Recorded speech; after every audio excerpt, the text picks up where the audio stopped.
기계 제도 시간입니다. 오늘 이 시간은 물체의 투상법에 대해서 공부하게 됩니다. 물체의 투상법은 기계 제도를 하는데 가장 중요한 부분이라고 생각할 수 있습니다. 그래서 오늘 이 시간에는 조금 진도를 천천히 나가더라도 여러분이 확실하게 이해하고 넘어갈 수 있도록 이렇게 자세하게 수업을 진행하려 합니다. 우선 학습 목표를 살펴보면은 우리가 투상법의 원리를 이해하고 분류할 수 있어야 됩니다. 그리고 두 번째로는 가장 중요한 부분이라고 생각이 되는데 제삼각법에 대한 확실한 이해가 필요합니다. 제삼각법이 어떻게 생겨난 것이며 어떻게 우리가 삼각법으로 도면을 그려야 하는지를 배워야 합니다. 마지막 세 번째로는 제품의 모양에 따라서 어떻게 하면 좋은 도면을 그릴 수 있는가를 공부하게 됩니다. 첫 번째로 투상법에 대한 개괄적인 설명을 좀 보겠는데요. 여기 준비된 영상을 보고 다음에 영상을 정리해서 다시 여러분들하고 설명을 하도록 하겠습니다. 우선 준비된 영상을 같이 보겠습니다.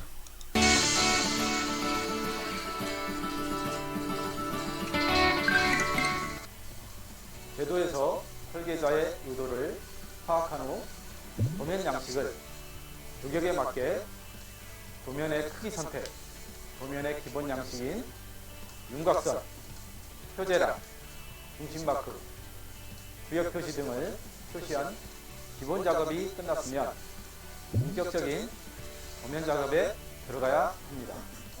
기계제도에서 제품을 개발할 때 설계자가 역학적인 검토, 형상, 기능, 성능 등을 고려해서 스케치를 하게 되면 제도자는 스케치한 것을 도면화하는 것입니다. 투상법에 대해서 설명을 드리도록 하겠습니다.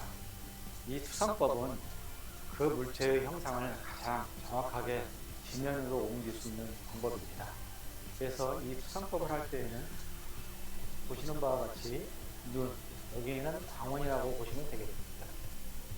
이 투상법을 할 때는 눈과 물체와 투상면 세 개로 구성이 됩니다. 이 광원에서 이 물체에 빛을 투사를 하게 되면 이 선을 따라서 그대로 이 투상면에 그려지는 거죠. 이 투상면에 그려진 그림이 바로 투상도이고 이거의 원리에 의해서 기계 제도가 시작이 되는 것입니다. 이와 같이 순서를 바꿔서 눈이나 광원 또는 투상도, 그 다음에 물체, 이 그림을 보시게 되면 이 투상도를 가지고 제품을 만들었다고 보시면 되는 것입니다. 이와 같은 경우에는 보면 표시도 자체가 작습니다. 축소가 됐지만 실제 제품은 더 크게 나와 있다는 것을 알 수가 있습니다. 실질적인 실물 크기로 제품을 만들었을 경우는 현척이 되겠습니다. 현척. 이와 같이 빛을 도면에 그대로 투사를 하게 되면 이 선을 따라서 그대로 제품이 만들어진다고 상상을 하시면 되겠습니다. 이 제품의 이 변의 길이와 투상도의 이 변의 길이는 똑같습니다. 각 변의 길이가. 그래서 이것을 1대 1이라고 보시면 됩니다. 이게 1이고 실물도 1. 그래서 현척, 그런 예를 설명드렸습니다. 투상도는 보시는 바와 같이 크게 평행투상도, 즉 평행하게 가는 거죠. 그 실물과 분부하는 평행투상도법과 수시도법으로 나눠질 수가 있습니다. 이 평행투상도법은 다시 수직투상법과 타투상법이 있습니다. 그래서 투상도라고 하면 일반적으로 네 가지를 얘기하는 것입니다. 정투상법, 근각투상법, 사투상법, 투시도법, 이렇게 크게 네 가지로 분류가 됩니다. 그 중에서 그 제품을 가장 명확하게 표현할 수 있는 방법이 정투상법입니다. 그래서 정투상법에는 다시 일각법과 삼각법 두 가지로 나눠지게 되는 것입니다. 각 나라별로 이 두 가지 방법 중에 하나를 사용하게 되어 있는데 우리나라 같은 경우에는 KS와 ISO 규격에 의해서 제3각법을 사용하게 됩니다. 보시는 바와 같이 이와 같이 생긴 제품이 있습니다. 이 제품의 정투상도를 드리기 위해서는 정면도를 먼저 선정을 하셔야 됩니다. 이 정면도는 그 제품, 이 제품을 가장 잘 표현할 수 있는 것을 선정을 하셔야 됩니다. 이 정면도를 기준으로 해서 좌측, 우측, 평면, 저면, 배면 이렇게 6면의 도면을 그릴 수가 있습니다. 이 정면도를 잘못 잡을 경우에는 도면에 복잡해지게 되는 것입니다. 삼각법이라고 하는 것은 정면도, 우측면도, 측면도 이렇게 선정이 되죠. 예를 들어서 벽면에서 이면을 봤을 때는 이 부분이 음선으로 들어가는 거죠. 수문선으로. 그렇게 되면 도면에는 가급적이면 수문선이 들어가지 않는 게 좋습니다. 이와 같이 정투상도법은 그 제품을 가장 잘 명확하게 표현할 수 있기 때문에 저희 기계제도에서 가장 많이 사용하고 있는 방법입니다. 다음은 등각투상도법입니다. 이와 같이 등각투상도법을 할 때는 정면도, 측면도, 측면도가 동시에 보일 수 있는 것입니다.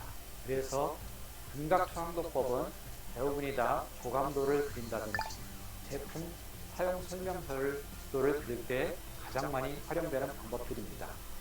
등각투상도법은 6개의 면의 각 축선에 대해서 수평면으로부터 30도를 이루고 6개의 면의 각 선에 120도 간격으로 그려주시면 되는 것입니다. 사투상도법입니다. 이와 같은 건물이 있으면 이 건물의 6면에 대해서 만나는 바로 이 점을 기준으로 해서 수평선을 그어주고 거기에 따라서 각도별로 얼마만한 각도를 했을 때 이 건물에 대한 용도라든지 내부라든지 이런 것들을 가장 잘 표현할 수 있을지 그런 데 사용하는 것입니다. 그래서 여기에서 보시게 되면 30도를 적용했을 경우에는 실내가 상당히 높게 나옵니다. 그리고 가구의 배치라든지 그런 것들도 설명할 수가 있는 것입니다. 수시도법은 일반적으로 원근감을 갖게 하기 위해서 건축 구조물의 조감도를 할 때 가장 많이 사용되는 것입니다. 이 투시도법이 잘못 그려지게 되면 그 건물에 대한 이미지에 많은 손상을 주기도 하는 것입니다.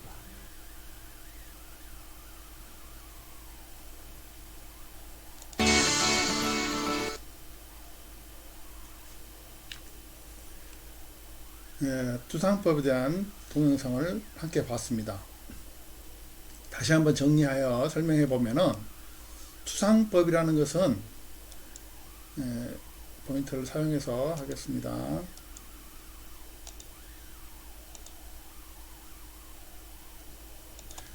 투상법이라는 것은 물체의 빛을 비추어 3차원의 형상을 2차원의 평면에 그려주는 것을 말합니다. 이런 직육면체가 있다고 가정을 했을 때 이 종이에 어떻게 표현하느냐를 우리가 결정하는 것이 투상법입니다. 이 종이에 이 직육면체의 면을 표현해 주는데 이쪽 파랗게 되어 있는 면을 표현하기 위해서는 이 정점 광원이라고 하기도 하고 그냥 우리는 눈이라고 부르겠습니다.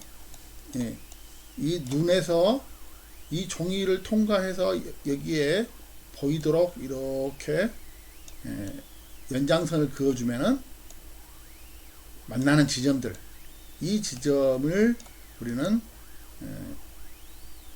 투상면에 그려지는 도형의 모습이라고 얘기할 수 있습니다.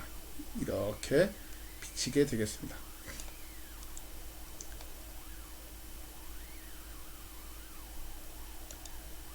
자, 또 형상이나 크기, 위치 등을 일정한 법칙에 따라서 표시하는 도법이다 그랬습니다. 일정한 법칙. 이 투상법에는 여러 가지 투상법이 있는데 그 중에 우리가 오늘 잘 배워야 할 투상법은 삼각법입니다. 삼각법. 그 외에도 여러 가지 투상법이 있는데 하나하나 공부해 보기로 하겠습니다. 옆에 있는 그림처럼 물체로부터 나온 투상선이 물체로부터 나오는 이 투상선들이 정점에 집중되어 있도록 이렇게 연장해 보면은 투상도를 그릴 수 있습니다.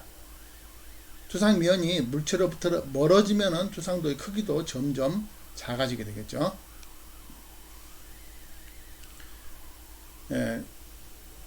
정투상법은 무엇이냐 이것입니다. 정투상법.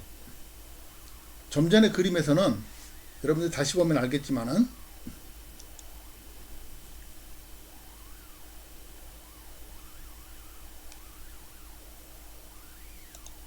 여기에 물체에서 이 정점이 하나의 점이었죠. 여기를 우리는 눈이라고 표현한다고 했는데 이 눈으로 정점이 하나로 이렇게 보이도록 되어 있었습니다. 그런데 이 정투상법은 그렇게 하는 게 아니고 이 눈이 무한히 멀리 있다고 가정을 하면은 무한대, 수학에서는 무한대를 이렇게 표현합니다. 이 눈이 무한히 멀리 있다고 그런다면은 이 선이 서로 평행하게 그을 수 있다고 볼 수 있습니다. 그래서 투상면이 앞에 있건 뒤에 있건 크기가 일정하게 되겠죠. 이쪽에서는 앞에서는 다시 한번 보겠습니다. 앞에서는 투상면이 물체 가까이 있으면 크게 보이고 물체에서 멀어짐에 따라서 점점 작아지게 보이게 되는데 이 정투상법은 그렇게 하는 게 아니고 이 보이는 눈이 무한히 멀게 위치해 있다라고 가정을 하는 것입니다. 그래서 이 선들이 각각 평행하게 진행되기 때문에 이 투상면의 위치에 따라서 이 크기가 변하지 않는다라는 원리를 가지고 있습니다.